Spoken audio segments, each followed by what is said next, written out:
మీకు మీ అత్తగారికి పట్టం లేదని ఫీల్ అవుతున్నారా? అయితే ఈ వీడియో చివరి వరకు చూసేయండి.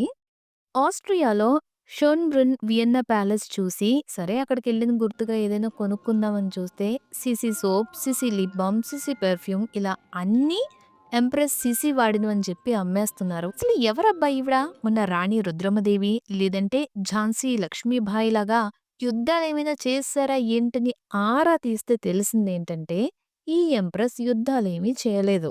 కానీ ఆవిడ అంత ఫేమస్ అవ్వడానికి కారణం అందమట. అంతేకాదు ఆవిడకి లాంగ్ హెయిర్ ఉండేదంట. అది కూడా ఆవిడ అంత ఫేమస్ అవ్వడానికి వన్ ఆఫ్ ద రీజన్. అయితే 19థ్ సెంచరీలో యూరోప్‌లో అత్యంత అందమైన ఇంకా మోస్ట్ ఫేమస్ మహిళల్లో సిసి కూడా ఒకరు. సిసికి 16 సంవత్సరాలు ఉన్నప్పుడు తన భర్త ఫ్రాన్స్ జోసెఫ్ వన్‌ని పెళ్లి చేసుకుంది.